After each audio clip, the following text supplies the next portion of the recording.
Hi hello नमस्कार, मधुराणीच ब्लॉगमध्ये तुमचं सगळ्यांचं स्वागत आहे। सकाळची सुरुवात झाली मस्त अशा कांदे पोह्यांनी। खूप दिवसानंतर पोहे बनवले होते आणि बघू शकतात जी लोखंडी कढई घेतलेली होती ना तीही इंडक्शनवर बसते आणि सध्या जास्तीत जास्त वापर इंडक्शनचा आहे। नमस्कार, मधुराणीज ब्लॉगमध्ये तुमचं सगळ्यांचं मनापासून स्वागत आहे। उद्या आहे गुढीपाडवा आणि मराठी वर्षाचा हा शेवटचा दिवस आहे। आज आहे अमावस्या। सो आजच्या ब्लॉगमध्ये काय काय होणार आहे ते तर तुम्हाला दिसेलच। आजच्या ब्लॉगमध्ये खरं तर गुढीपाडव्याची तयारी सगळी काही असणार आहे, थोडंसं क्लिनिंग असणार आहे आणि काय काय होतं हे व्हिडिओ स्किप न करता नक्की बघत राहा। चला, तुम्ही काय काय बनवलंय तेही मला सांगा। श्रीखंड बनवतात की पुरणपोळी नक्की कमेंट करा। चलो, तर सगळ्यात पहिले ना तर हा देवाचा रूम आहे, म्हणजे देवघरच या रूममध्ये ठेवले, त्यामुळे हा रूम पहिले क्लीन करायचा होता। त्यामुळे सकाळी सकाळी तर हेच क्लीन नाश्ता झाला, मुलं स्कूलला गेली आणि त्यानंतर मी हे काम करायला घेतलं, कारण की हे खूप जास्त गरजेचं होतं। मुलांची लुडबुड असली की पटापट कामं आवरली जात नाही आणि आज अमावस्या होती। अमावस्याच्या दिवशीही आपलं असतं की क्लिनिंग करणं, सगळं घर स्वच्छ करणं, देवपूजा वगैरे या सगळ्या गोष्टी तर येतात। आणि माझं इथं असंच चाललं होतं की मला काहीतरी गोष्टी हव्या आहेत आणि त्या मी शोधते। सो चला, आता हे सगळं गाद्या वगैरे त्याही बदलायच्या होत्या, बेडशीट बदलायची होती आणि नवीन वर्षाचा पहिला सण म्हटलं की आपल्याला बऱ्याचशा गोष्टी असतात करण्यासारख्या। आपल्याला वाटतं असा दिवस असावा, असं छान छान करावं, या गोष्टी कराव्यात। त्या सगळ्यांमध्ये ना सगळ्यात महत्त्वाची गोष्ट असते की स्वच्छता, क्लिनिंग आणि टापटीपपणा। या सगळ्या गोष्टींमुळे सण म्हटलं की सणासारखा वाटतो। जर घरात पसारा असेल तर तो सणही वाटत नाही। त्यामुळे थोडंसं क्लिनिंग वरचेवर आता सध्या करते, कारण की डीप क्लिनिंग मला करायचं आहे, पण जेव्हा अनुची एक्झाम होईल त्यानंतर करण्याचा विचार आहे। सो तोपर्यंत तरी नाही, चला फक्त नाश्ता केला आहे आणि त्याचा टिफिन बनवून दिला आहे, बाकीच्या सगळ्या गोष्टी करायच्या इथं बाकीच आहे। बरेच दिवस झाले या रूममध्ये बेडशीटही बदललं नव्हतं, कारण की जे काही वाळवण्याच्या गोष्टी बनवल्या त्या सगळ्या आणून या कॉटवर ठेवत होते आणि हळूहळू मग सगळ्या व्यवस्थित मी भरून ठेवलेल्या आहे, जे की यावेळेस तरी जास्त डीपमध्ये तुमच्यासोबत मी शेअर केल्या नाही वाळवण्याच्या काही गोष्टी, पण मला जितकं जमेल तितक्या केल्या। आणि आता विचार चालला आहे की नक्की मी करू तरी काय। फक्त बेडशीट बदललं आहे म्हणून विचार करत होते की बराच पसारा या रूममध्ये होता, तो आवरून घेतला, त्यानंतर झाडू वगैरे मारून घेते आणि देवघरही क्लीन करायचं होतं। म्हणजे रोजची अशी पूजा तर होतेच, पण डीप क्लिनिंग काही झालं नव्हतं, त्यामुळे जाळं वगैरे काढणं वगैरे या सगळ्याच गोष्टी होत्या त्या करायला घेतल्या। आणि तुमच्याकडेही अमावस्येला किंवा गुढीपाडवा असेल तर अशा सणाच्या कोणताही सण असला तर त्याच्या आधीही क्लिनिंग होतच असेल, म्हणजे आपली दिवाळीच्या क्लिनिंग व्यतिरिक्त अशी क्लिनिंग वर्षभरात बऱ्याचदा चाललेली असते।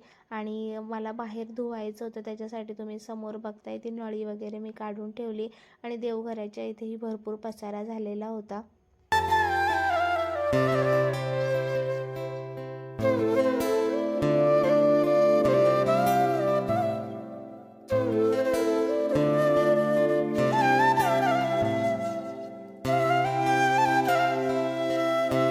ज्या वेळेस आपण या ज्या वाळवण्याच्या गोष्टी असतो ना त्या करत असतो, त्यावेळेस बाकीच्या बऱ्याचशा गोष्टींकडे दुर्लक्ष होतं, कारण की आपल्याला फक्त ते एक काम नसतं, तर घरातली बाकीची कामं करून त्यानंतर ही वाळवण्याच्या रेसिपीज वगैरे करायच्या असतात। त्यात इतकं ऊन असतं सतत वर खाली आणि एक्स्ट्राच्या इतक्या सगळ्या कामांमुळे ना आपली जे नेहमीचं रुटीन आहे किंवा थोडीशी क्लिनिंग जास्तीची असते ती कमी होते, थोडंसं थकल्यासारखं होतं आणि त्यामुळे अशा बऱ्याचशा गोष्टी आपल्या राहून जातात।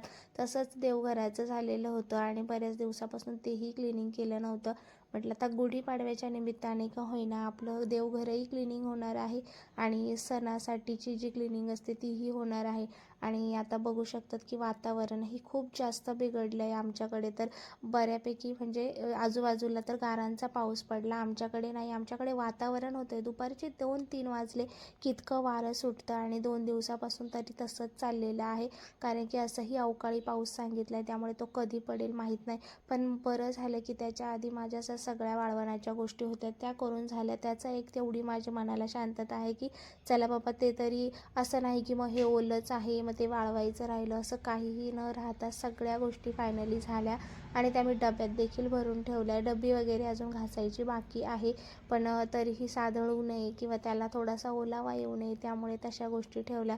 आणि उन्हाळ्याच्या आपल्याला भरपूर सारी कामं असतात. वाळवण जरी सोडलं तरी त्यानंतर भरपूर इतकी कामं असतात की ते आपल्याला सांगताही येत नाही. त्यानंतर मला आता गुढीपाडव्यानंतर बऱ्याचशा गोष्टी करायच्या आहेत. चला आता देवघराचं बऱ्याचपैकी क्लिनिंग करून घेते. आणि तुम्ही बघू शकतात की आता तेलकट आपण तेलाचं वगैरे असताना त्याचे डाग इथे पडलेले असतात, त्यामुळे सगळी फरची मी व्यवस्थित घासून काढली आणि त्यानंतर पुसून देखील काढली. सुकल्यानंतर मग देवघरही स्वच्छ पुसून घेतलं आणि त्यानंतर देवपूजा केली.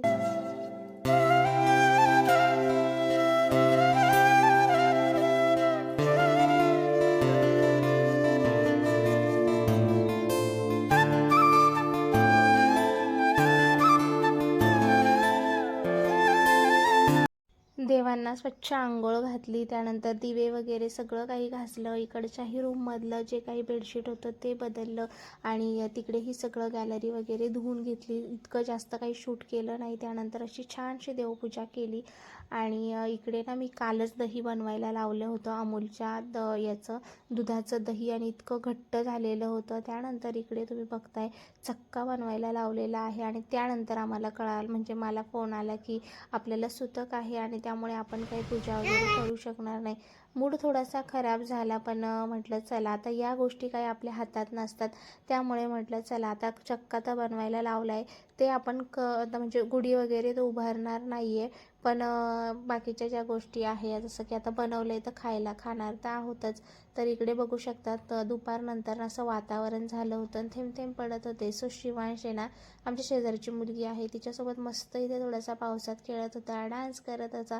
अशा बऱ्याचशा गोष्टी त्यांच्या इकडे चाललेल्या होत्या. सो आपल्या हातात नसलेल्या गोष्टी म्हटलं चला नाही उभारायचे तर नाही, पण त्यानिमित्ताने आपली क्लिनिंग तर झालेली आहे आणि मग उद्या काही करायचं नाही म्हणून मी अशी निवांत बसले होते. The next day.